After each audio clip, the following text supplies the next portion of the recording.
Well, good morning, everybody, and welcome to Paycor Stadium for the regular season finale. The Cleveland Browns and the Cincinnati Bengals ready to have the second of the Battle of Ohio this year.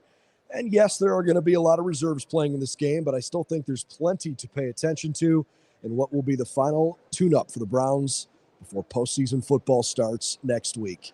Anthony, there's plenty of things to watch today here locally, but the biggest question I think Browns fans are most looking forward to figuring out may not necessarily be what happens here. They saw Houston beat Indianapolis last night, and so all eyes are also going to be on the Jacksonville game today against Tennessee. It's very simple. If the Jaguars beat Tennessee, the Browns are going to Jacksonville next weekend. Mm-hmm. If Tennessee upsets Jacksonville, then the Browns are going to go play the Houston Texans, although this time around, theoretically, C.J. Stroud is going to be healthy enough to play quarterback, and so that could be a different challenge, even though the Browns beat both the Jaguars and the Texans earlier this season. So let's pull our focus back to this game here for just a moment as we get ready for postseason football next weekend. What are you most looking forward to watching today? Yeah, this is a weird feel for us, right? This is a meaningless football game because we're the ones in the driver's seat. The Cleveland Browns have their ticket punched already to the NFL playoffs, which is so exciting. But for me today, it's very simple. Get out of this game somehow, some way with no injuries. I know that we haven't been able to do that all year long, and we've had one of the worst injury bugs you're ever going to see in an NFL season. But I think it's so important this afternoon because we're not able to sit everyone we want to sit before this game. There's going to be some key guys. Look in the secondary. You're going to see Martin Emerson. Unfortunately, you're probably going to see Denzel Ward potentially. At the linebacker position, you're going to see some guys that you recognize. So a lot of our key players are still going to have to play today. So it's paramount that they get through this bad weather game, get out of here with no injuries, and get ready for whoever it may be, whether it's Jacksonville or Houston, get ready for them next week. That's a good point you bring up about the weather. Obviously, we're inside doing this stand-up here just outside the press box behind me. I think the best way to describe the weather today, best case scenario, it's damp. It's not raining exactly right now at this moment. It's 36 degrees. It's not going to get any warmer than 37 all day. It's a little bit breezy, and there's been sort of a rain-snow mix all morning. Nothing accumulating here in Cincinnati. It's just kind of a gray, gross January day. Yeah. But it's a little wet. And so this, there's an element of like this game screams somebody's going to roll an ankle. And so you're right. I mean, there is certainly an emphasis on figure out a way to do everything you can to get out of this thing healthy, especially given what Cleveland's injury situation's been this year. But I think this is a huge opportunity for Jeff Driscoll because, in my opinion, he is absolutely in the driver's seat to become the backup quarterback in the playoffs if he plays well today.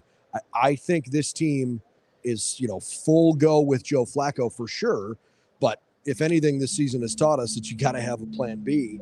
And I think Jeff Driscoll, if he plays well today, can leapfrog P.J. Walker. Yeah, absolutely. And he comes from Arizona. So what that means is that he's spent all year with Drew Petzing, who was with the Browns last year and has been with Kevin Stefanski and Alex Van Pelt and speaks a similar language. So you heard Stefanski all week long talk about how quickly Jeff Driscoll's been able to, just pick up the offense. And because he's been using and playing with similar concepts and terminology all year long. So that's a huge thing. Let's just see what he is. I don't know if you remember about 5 or 6 years ago in 2018, he actually threw his first NFL touchdown pass in that stadium against the Cleveland Browns. It was to Tyler Boyd right up the middle. But he talked about it earlier in the week. But he's a decent player. He doesn't have the best wins to loss record in his career, but he throws it around pretty well. Just about a 60% completion guy. He's got 14 career touchdowns to 8 interceptions. So we'll see how he commands it today, because with the way that this season's gone, we don't know if Joe Flacco is going to be able to last throughout the rest of the playoffs. We've seen some crazy stuff, and if we do have to turn it over to Jeff Driscoll later in the playoffs, we'll see what he can bring to the table. Again, it's a limited window that we have at practice, but for what it's worth, when we saw him on the practice field this week, he throws a pretty good ball. And I expect that he's going to get out there and with his opportunity today, go out and try to make some good plays. I personally would be surprised if he doesn't solidify a backup quarterback role going into the postseason, but you got to go out and actually prove it. That's for sure. maybe we've talked a little bit more about the offensive side of the ball. I think you mentioned Pierce Strong is probably going to be the feature back today. Mm-hmm. I don't. Kevin Stefanski made it very clear with where the roster's at right now. You only have 53 active guys. You can't rest everybody. So I'm interested to see which guys, particularly on the offensive line, still go out and strap up and play. But on the defensive side of the ball, I think it is critically important for the defensive line to just have the right rotation today and not put too many snaps on any one guy. Because in my opinion, as you get ready for the postseason, Cleveland's defensive line has been critical in their success. Their secondary's played well. Obviously, Jeremiah Owusu-Koramoah has really exploded onto the scene the second half of the year.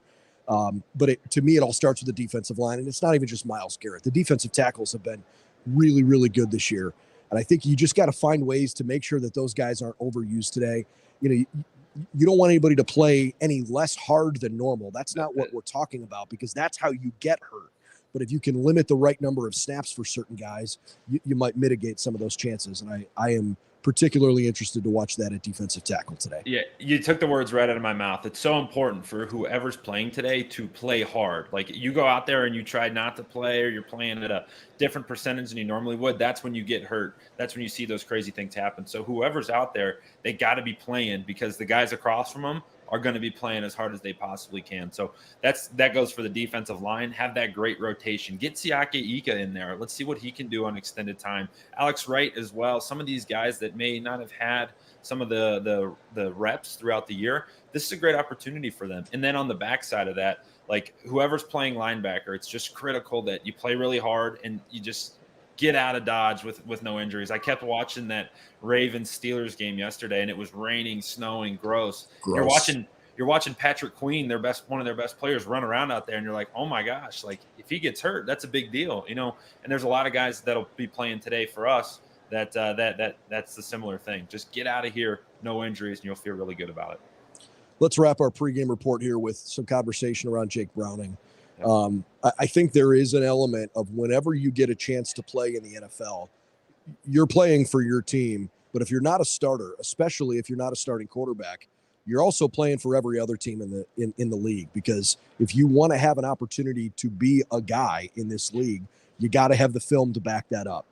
And there's no doubt or any question in this town who their franchise quarterback is. So I am interested to see how Jake Browning plays today against one of, if not the best defense in the NFL. What tape can he put out there to try to keep pushing his career forward? I think he's done a pretty good job at keeping the Bengals competitive when a lot of people wrote off their season after Joe Burrow got hurt. Yeah, he's been really good, and today's another great opportunity for him. And he's a guy, obviously, from the weeks past, we know he's fiery, right? After that Vikings game a couple weeks ago, he comes off like, you shouldn't have cut me, screaming and stuff. So he wants this, and he wants to continue putting out good stuff. And I agree, he's been playing very good outside of one game against the Steelers a couple weeks ago. Like, that's one he's going to want back. But he's a good player. He's competitive. He's accurate. He's a guy that you don't win because of, but he keeps you in every single game, and enough to be competitive and potentially throw his name in a potential starter's role, or be one of those guys who's always a great backup that teams are going to want to covet, especially the way this year's gone throughout the NFL. So I expect your Jake Browning's best this afternoon. Can't wait. Game kicks off here in just a couple of hours. Of course, it's on CBS this afternoon. I know Tom McCarthy's got play-by-play on CBS. You can certainly listen to the Browns radio network as well. We've got all the written coverage you'd like over at BrownsDigest.com, including any highlights that go up during the course of the game. And we'll have plenty of post-game video reaction just like this. So certainly hope you'll join us live on our YouTube channel post-game, and we'll have these videos posted on the website as well. For Anthony Meglin, I'm Brendan Gulick. Enjoy the game. It's the last stress-free game you're going to have here this season, and so that should make it a fun afternoon. We'll see you soon here at Paycor Stadium.